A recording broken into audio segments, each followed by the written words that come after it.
Hey everyone, welcome back to another episode of Restored to More. We are so excited for our guest today. Yeah, we're so pumped. We have Drew Boa on the Restored to More show. And let me tell you a little about Drew. So Drew is the founder of Husband Material. For the past 10 years, he has dedicated his life to helping Christian men achieve lasting freedom from pornography. Love that dude, by the way. It's so awesome. He is the author of Redeemed Sexuality, the host of Husband Material podcast, and the founder of Husband Material Academy. His professional training is from his master's in Christian formation and ministry, and he's also a certified pastoral sex addiction professional. Dude, we're so stoked to have you on the show today, man. It's early where you're at. You're in our old residing state of California. Yeah. Which is great. You know, I'm glad you're there. I'm glad all the good people haven't left, you know?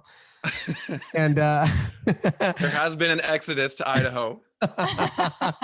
It's been crazy, man. And it's not like we hated everything. You know, I miss surfing. I miss the water. You're in a great spot. We used to travel through there all the time, which is cool. So yeah, man, just welcome to the Restored podcast. We're so glad to have you this morning.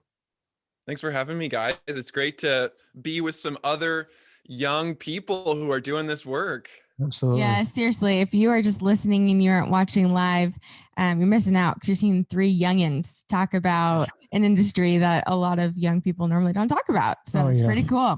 Drew, did you ever have an experience where, like, you went to a group or a meeting or went to stuff and it was like surrounded by, very wise gray-haired people? You know what I mean? They were awesome. Yes. They were great. And I learned so much from them, but I also felt so out of place. Like, oh my gosh, is there anyone else my age? Am I the only one that struggles with this? Yeah. Mostly that happened for me in professional training. So when I was going through my first few groups, it was all with college students. It was all with people just like me, my same age group, my same school. And that was valuable, but I was longing for some of that older, wiser mentorship. Yeah. And I ended up getting that later and am so astounded that the need is so great for couples and individuals who are struggling with pornography.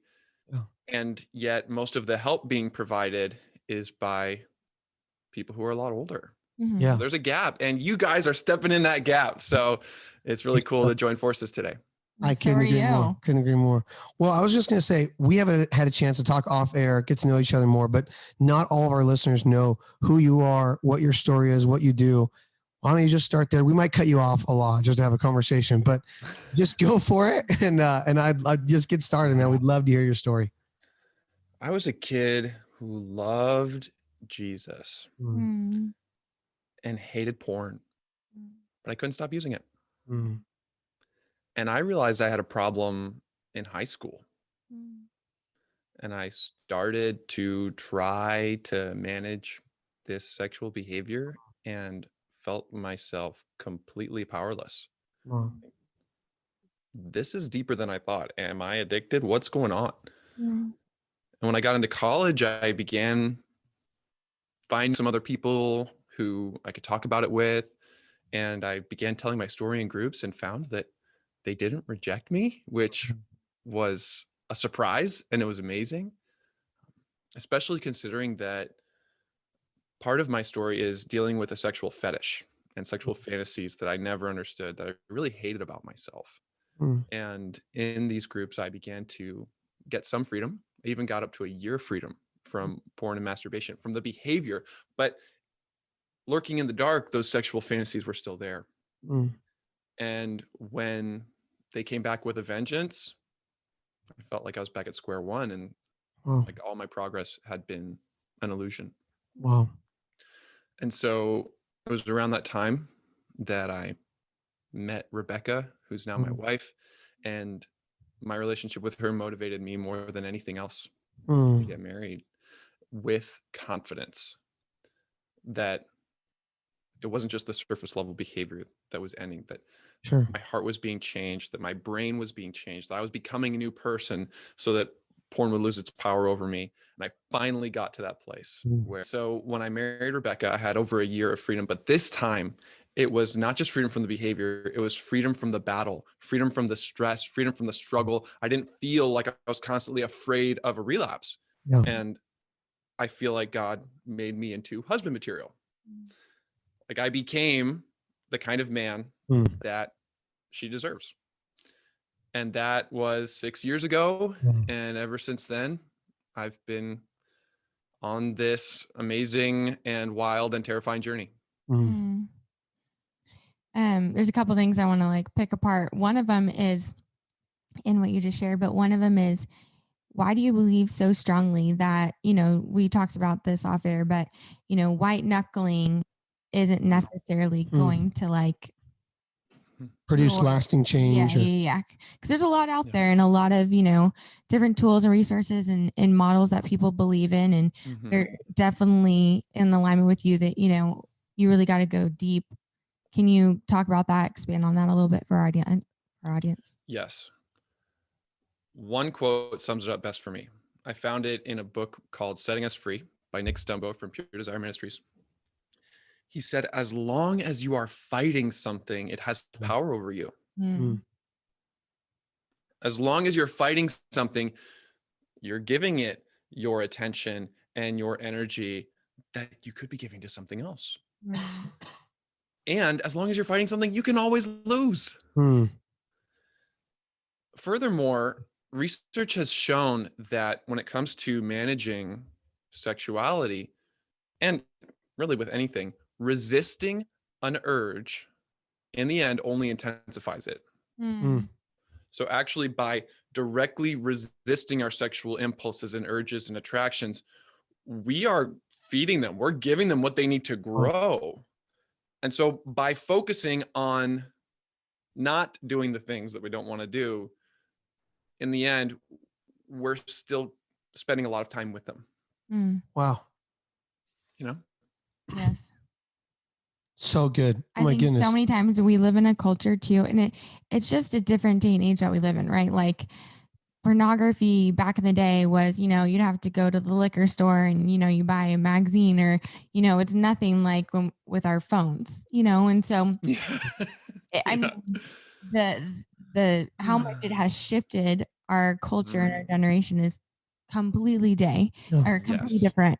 And so we when we talk to a lot of couples or individuals, they're always just like, I'm just, trying to protect him. And, we have this block up and this block up. And how do you go to the beach? And, and when I hear that stuff, it just like breaks my heart. Cause I get that we have to like change our association for a little bit.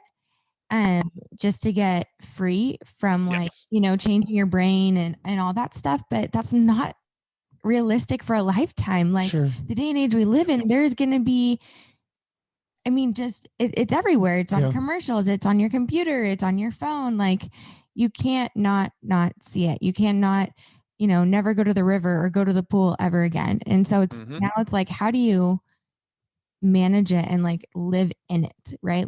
Yes. Yes. And at the early stages, that kind of avoidance did help me. And some of those military metaphors, like, okay, I'm going to fight this battle, that helped motivate me at the beginning. And then it only got me so far. I like that because you're not discrediting it completely. It's like in the beginning, it's necessary to go through that detox period. In the beginning, you don't say, I'm just going to have it right there on my phone, but I'm not going to look at it. Like, no, if we're able to be honest, it's a compulsive behavior that we don't even think about. There's no logic in it. A lot of times we just do it, just boom. And so it's like, okay, well, let's remove that stuff for a little while. But I think what I hear you saying is that'll only take you so far. And so you have to actually go deeper and understand the roots. Now, where did you start hearing about that? Or what did it look like for you? Because it sounds like you had a journey of behavior modification up until that point. And then a shift happened. Yeah. Well, it was behavior modification. And I did have a lot of spiritual tools and spiritual help. And then I began to learn more about the clinical side of things. Yeah. And psychology and neuroscience. And that took me into a new world. It led me on a journey back to my childhood, actually. Wow. And I realized that in fighting my urges and fleeing my urges, in the end, I was actually avoiding childhood. And the messages that my very specific sexual attractions and fantasies were trying to tell me, like, they were there for a reason, and I had to find out where were they coming from. And it started for me watching a YouTube video by Dr. Patrick Carnes. Okay. And he actually came up with the term sex addiction back in the 1980s. Yeah. He's like the OG, right? Yeah, he's the great grandfather of this whole field. Patrick Carnes came up with something called the arousal template.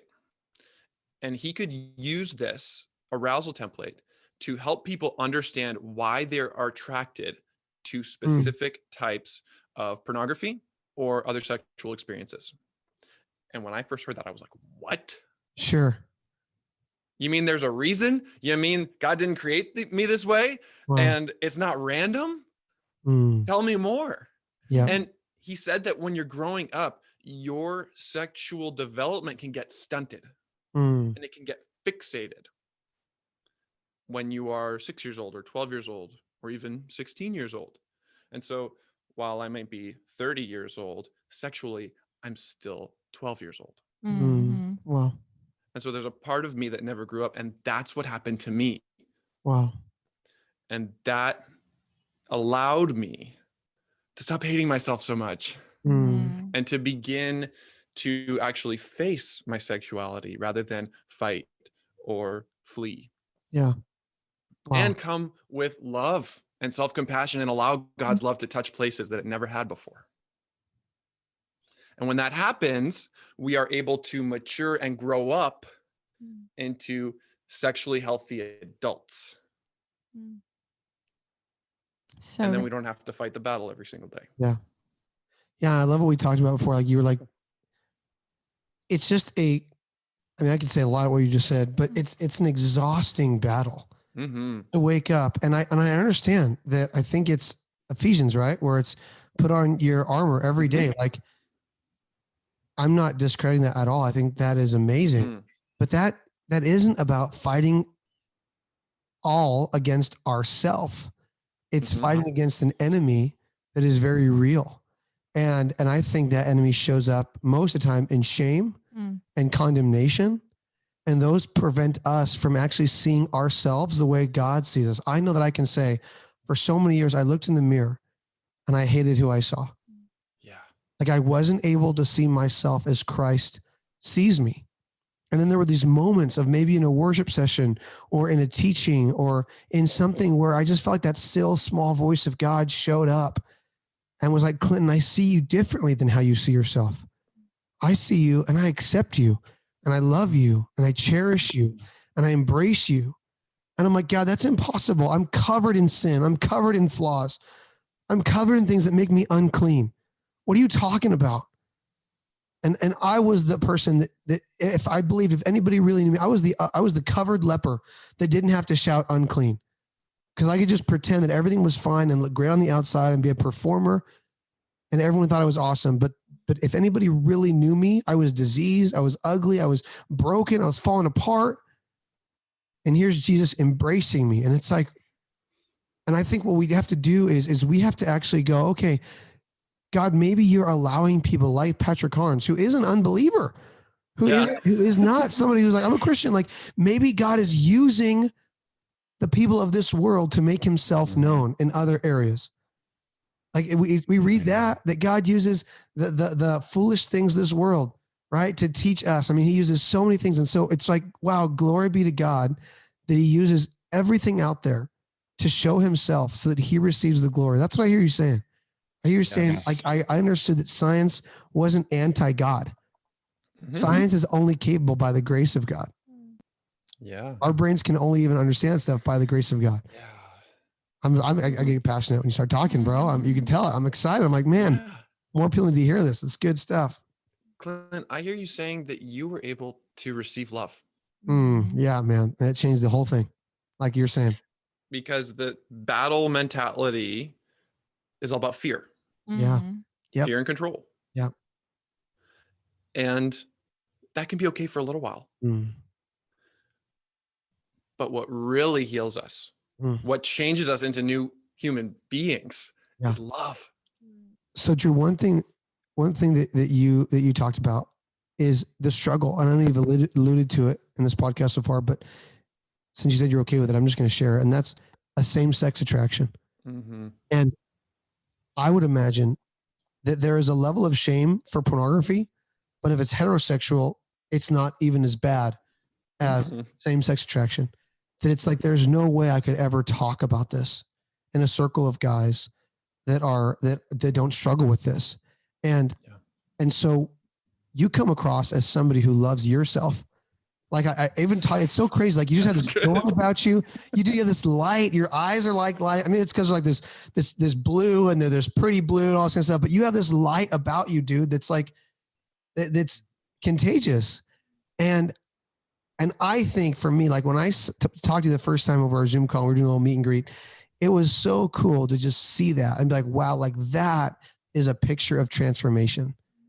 And I just think that's awesome, dude. I could get me emotional just thinking about it, because for somebody to be like, I struggle with something that I had so much shame about, so much condemnation. I never thought I'd be free. I never thought I'd be accepted. What did that look like? Like, how did you get from there to here? Like, whoa. First of all, thank you. I just want to receive that right now. We're talking about receiving love. So I receive those words of affirmation. It's one of my love languages.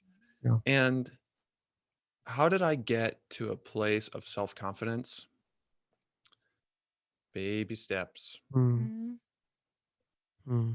I remember each time I would start a new group and we would share our stories, I would think, maybe I'll share a little bit more this time.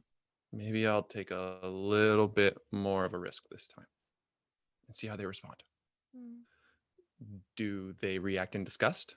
Yeah. And every single time, if the environment seems safe and the people have earned my trust to a degree, sure, it's been healing a little bit more every single time. Even in my upcoming group this Thursday, I am sharing something that I've only ever shared with my wife. Wow. And when I told her, it was in the dark because I didn't want to see her face and how she would respond. And I didn't want her to see my face while I told it to her. Wow. And it wasn't like a secret. It wasn't like some kind of behavior. Sorry.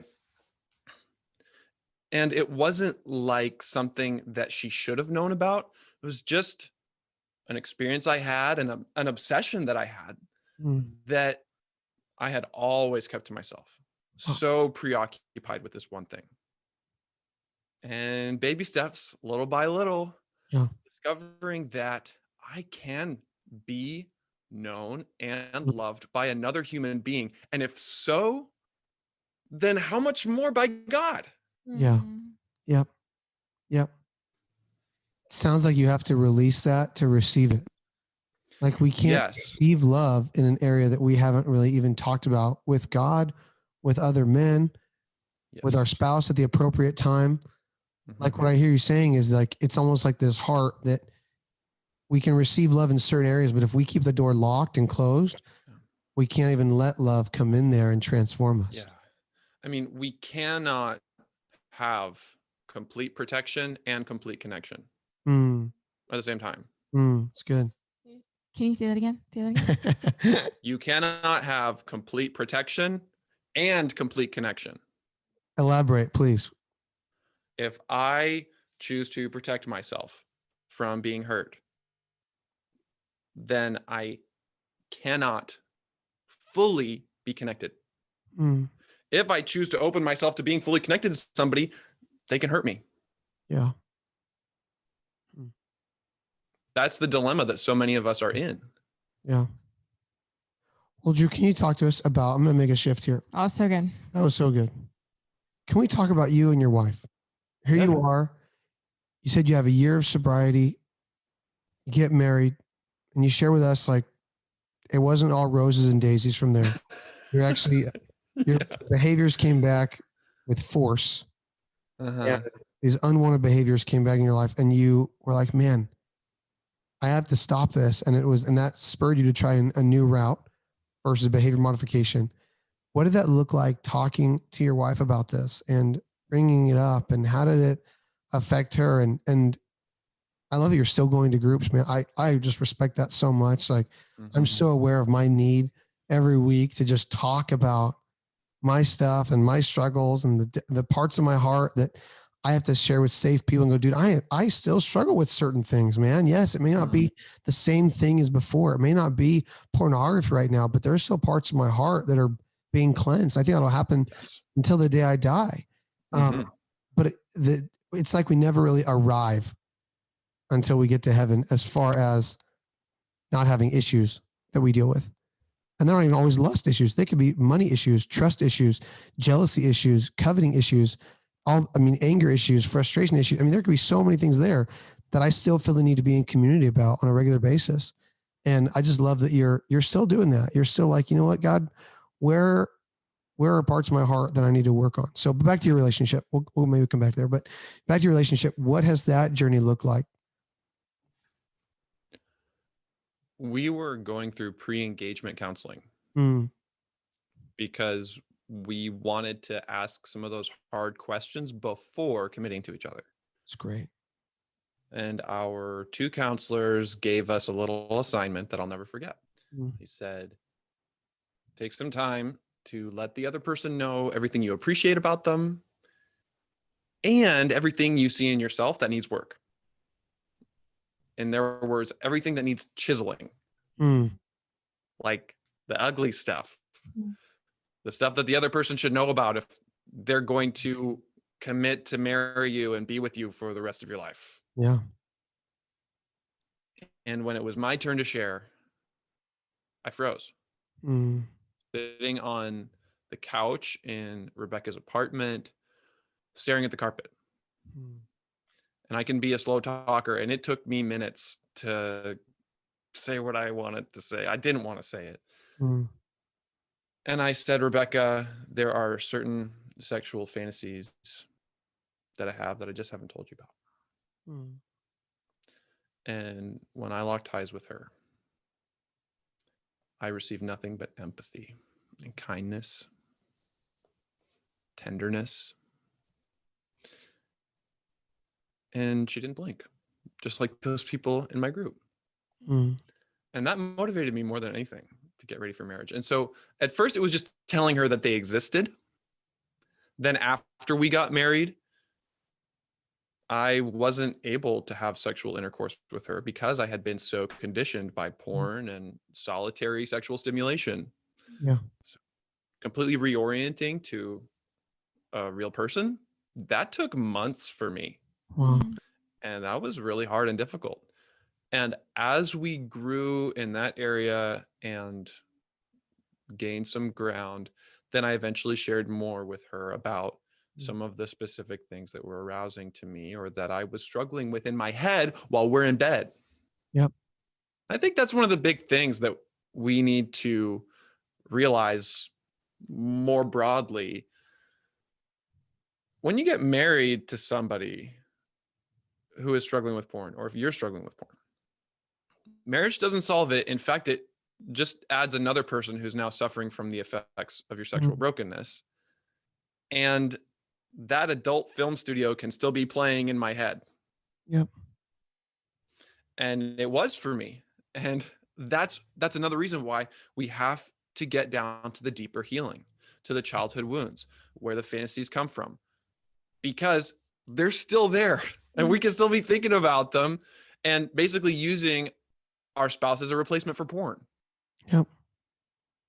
And purity culture actually kind of promotes that. They say, when you get married, it'll be better than ever. Just don't have sex until marriage. And then when you get married, you can have anything you want. And that's so self-centered. That's so objectifying.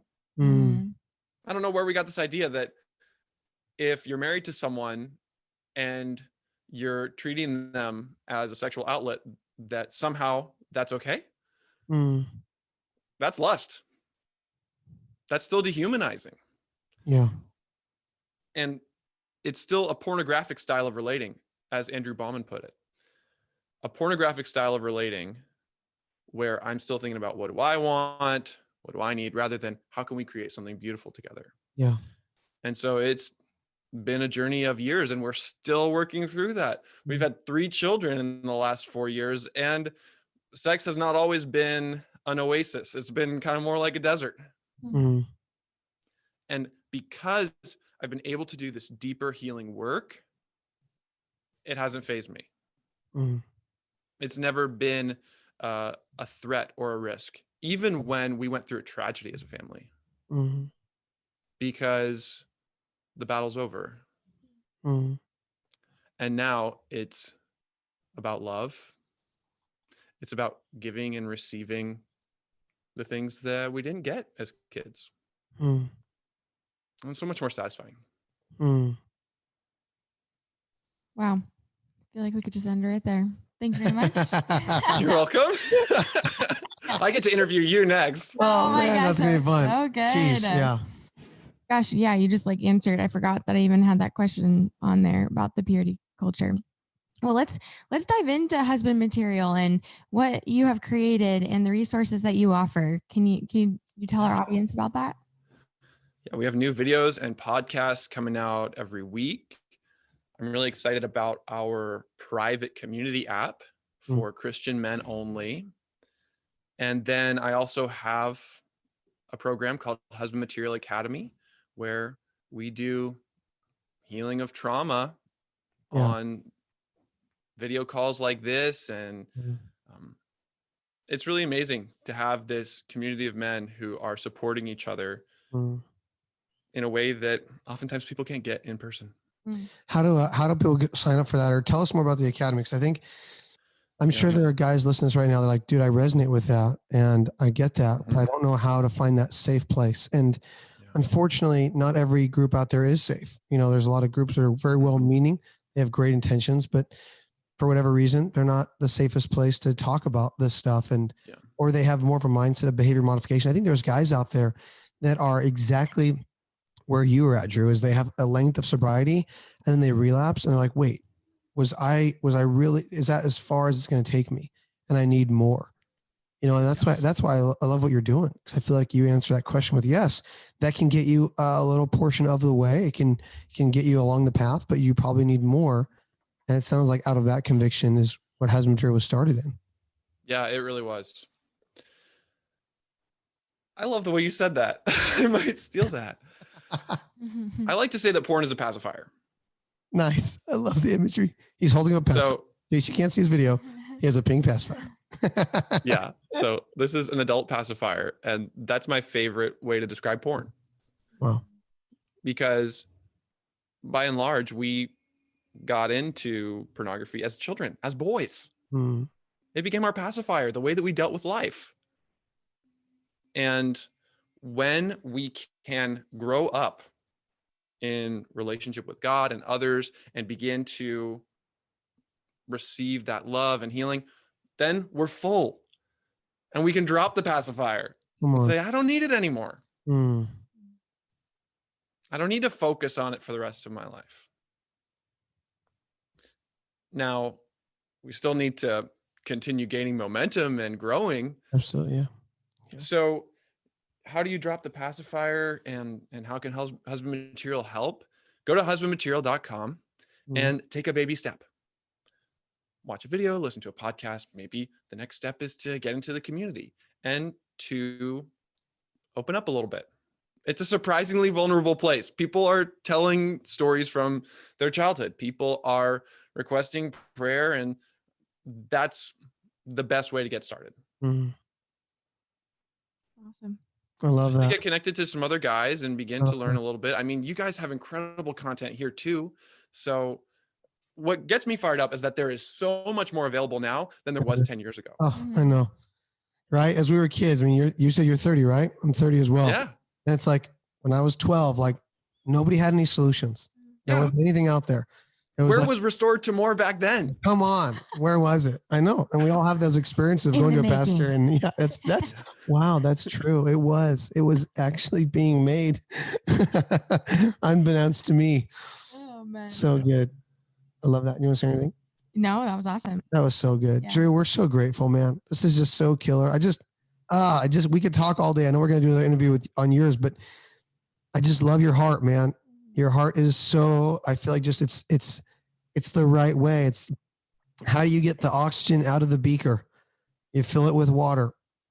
Oxygen leaves. And instead of trying to suck it out, instead of trying to shake the beaker upside down, you just fill it with God's love. You know, it gets me so emotional. It's like you just fill it with God's love, and you find those moments where you were a child, where you had a father wound, or you were hurt, or you were rejected, or you didn't have any friends and you felt alone. You felt like you were enough, and you've been trying to fill your life with performance. And when that doesn't work, you cope with pornography or masturbation, or you run away. And it could be so many things. It could be even alcohol or drugs, but it's like, where's that wound at? And what you're saying is, let's go back to that moment and let's find Jesus.